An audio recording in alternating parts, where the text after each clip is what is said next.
extreme violence is a great way to make a name for yourself in the skinhead subculture. We put it out there, don't screw with us, we will kill you. He was kind of the pit bull of the movement. The straight razor was my weapon of choice. When you get in the movement, you alienate everyone you know. I'd see some of my brothers kick the crap out of their old ladies. We were both in there just kind of hanging on by a string. The president of the club called me up and said I had to make a choice between either my family or them.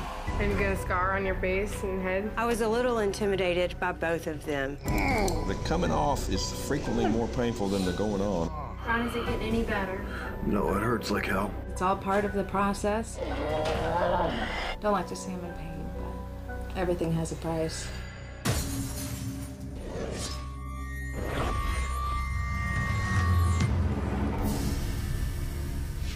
Welcome back to Swirl Radio, your A through Z, covering the LGBT, LMNOP, and everyone in between show. I'm Michelle Meow, your host. Our next guest, well, you got it, is Bryan Widner. He's got a new documentary out, Erasing Hate, which is supported by the Southern Poverty Law Center, and he's here to talk to us about his experiences in just that, erasing hate. Bryan, welcome to Swirl Radio. Hi, how are you doing? I'm doing great. You sound pleasantly nice. Well, I try.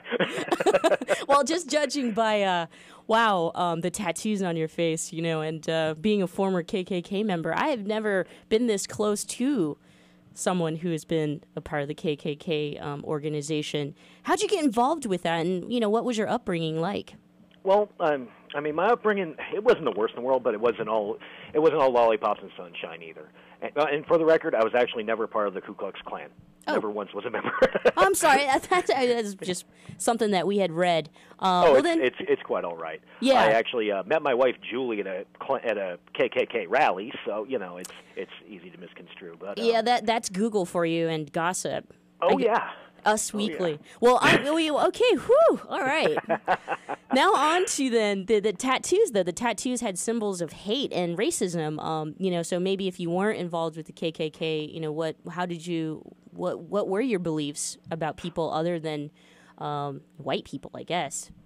Well, when I was in the skinhead movement, I was very much a Nazi. I believed the white race was the master race, and I looked down on minorities, people of other colors or religions or sexual preferences. It was a real narrow-minded view of the world. Like I said earlier, my upbringing wasn't the best in the world, but it wasn't the worst either. It could have been a lot worse. By the age of 14, I went from a household that had like way too much discipline to a household that said, okay, call us every 2 weeks and let us know you're alive. So, like I said, at 14, I was running the streets. And one of my older relatives was a skinhead, and he kind of got, to impress him, I started going that route. I shaved my head and started getting in a lot of fights and stuff. And this was back in 91. It was actually well before the internet, so I actually had to go to libraries and that's kind of good. It's not documented on the internet too much. There's just gossip that you were part of the KKK. So right. I'm afraid to know, though, because we're LGBT inclusive here on Swirl, what did you think of gay and lesbians? At the time, I didn't understand them. I didn't like them because it was kind of what I was kind of how I was supposed to be. I've never known too many gay people. I've met a few since I've been out and whatnot, and it doesn't bother. I don't care. Yeah.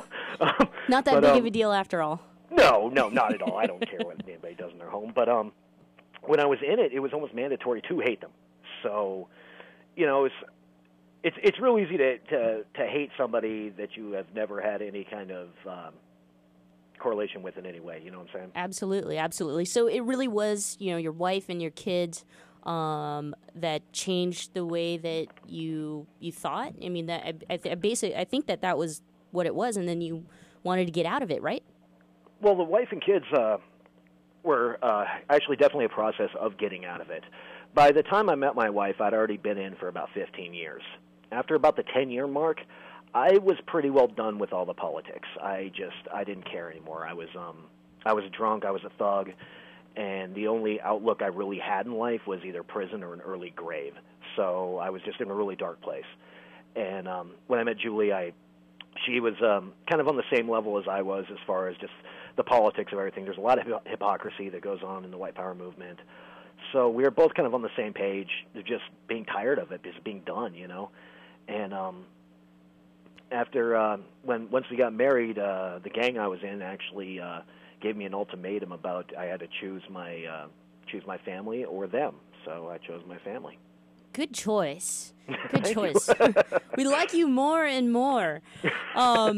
So you decided to document this whole process of, I love it, the title, Erasing Hate. And, you know, how painful was that first treatment?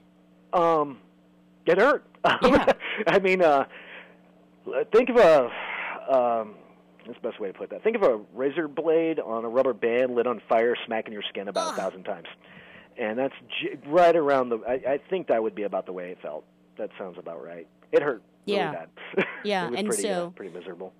You know, and we saw the last page of your face where you're completely clean now and a part of us.